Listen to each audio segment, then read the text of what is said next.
এই মুহূর্তে উপস্থিত রয়েছি আলমডাঙ্গা হাটবোয়ালিয়া গাংনী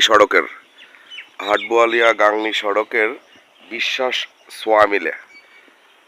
সোয়ামিল হাটবোয়ালিয়া গাংনী সড়কে অবস্থিত বিশ্বাস সোয়ামিল। আর দেখতে পাচ্ছেন রাতের আধারে দুর্বৃত্তদের অগ্নিসংযোগে মিলটি আগুনে বেশ খানিক জায়গা কিন্তু পুড়ে গেছে। এটি মনে হচ্ছে যেন এটা গদি ঘর, যে ঘরে বসে অনেক রকম হিসাব নিকাশ কাঠের এবং তার আসবাবপত্র যে সকল যা কিছু ছিল, খাতাপত্র, হিসাব নিকাশের যা কিছু প্রয়োজনীয় জিনিসপাতি কিন্তু এভাবে পুড়ে গেছে। যা দেখতে পাচ্ছেন সেই চিত্র আপনাদের সাথে শেয়ার করছি। মূলত এই কারণটি কি হতে পারে সেটি আমরা এখানকার উপস্থিত রয়েছে একজন, ওনার সাথে একটু কথা বলবো। আসসালামু আলাইকুম ভাই। জি, দেখতে পাচ্ছি যে এই ঘটনাটি আসলে এখন পর্যন্ত দাও দাও করে জ্বলছে, তো এখানে কি কোনো পুলিশ প্রশাসন এসেছে এখন পর্যন্ত? জি, আসলে শেষ রাতের দিকে আসলে তারা দেখানো। আনুমানিক কয়টার দিকে এই ঘটনাটা ঘটেছে, আপনারা কখন জানতে পারেন? আমরা 3টের সময় জানতে পারি। রাত 3টায়? 3 সময় জানতে পেরে এখানে এসেছি। আসার পরে এখানে দেখলাম, দেখার পরে প্রশাসনকে জানালাম। তারা আসলো, আসার পরে তারা লিখিতভাবে কিছু নিয়ে গেল, যে আমাদের জিজ্ঞাসা করলো তোমাদের শত্রুতাভাবে কিছু, না আমাদের কারোর সাথে দেখা হয়নি, কারো চিনতে পারিনি, কে বা কারা পড়াইছে আমরা বলতে পারিনি। অন্ধকারে পুড়ে দিয়েছে কারা বা কে পড়িয়েছে এইটুকুই জানি।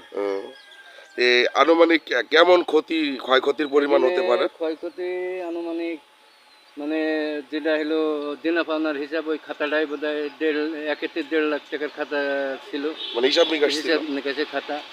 আপনারা দেখতে পাচ্ছেন আসলে এমন ভাবে পুড়েছে, ডিজেল দেয়া। হ্যাঁ, আমরা একটু দেখি কোন জায়গাটায় পেট্রোল আর ডিজেল দিয়েছে, আমরা একটু দেখব। এই যে এই জায়গাটায় না, এই যে বোতল পড়ে আছে, বোতল পড়ে আছে, ওই যে ঘরের মধ্যে পেট্রোল ডিজেল তালিকা। হ্যাঁ, ডিজেল পেট্রোলের যে বোতল আপনারা দেখতে পাচ্ছেন, এই মোটরটি অ্যাকচুয়ালি পোড়ানোর একটা ইচ্ছা ছিল এই দুর্বৃত্তদের। দেখতে পাচ্ছেন যে এই যে খড়ির গাদা, আসলে মিলটা একেবারে পুড়িয়ে দেওয়ার চিন্তা ভাবনা নিয়েই এসেছিল এরা, যা বোঝা যাচ্ছে। এখানে বোতল রয়েছে, এখানে মোবিল এবং ডিজেলের যে সংমিশ্রণ সেগুলোও কিন্তু এখানে রয়েছে। দেখতে পাচ্ছেন খড়ি গাদায় ধরে দেওয়া মানে মিল শেষ। দেখতে পাচ্ছেন যে হয়তো বা মানে ওইটা দাও দাও করে জ্বলে গেছে, যার কারণে এটা ধরানোর সুযোগ হয়তো ওনারা পায়নি। আসলে বিশালই দুঃখজনক একটি ব্যাপার। আমরা উপস্থিত রয়েছি হাটবোয়ালিয়া গাংনী সড়কের বিশ্বাস সোয়ামিলে।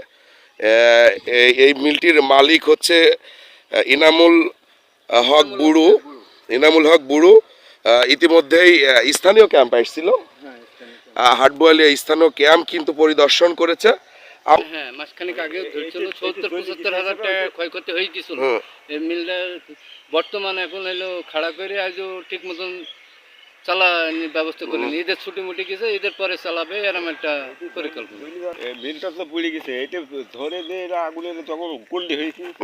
অনুরোধ করছি আপনারা এই ঘটনাকে সুষ্ঠু তদন্ত করে সার্বক্ষণিক ব্যবস্থা নেবেন, এই আশায় ব্যক্ত করছি। আমাদের সাথেই থাকার জন্য অসংখ্য ধন্যবাদ। হাটবোয়ালিয়া গাংনী সড়কে এই ঘটনাটি ঘটেছে বিশ্বাস সোয়ামিলের মালিক এনামুল হক বুড়ো, তিনারই এই ক্ষতি হয়েছে।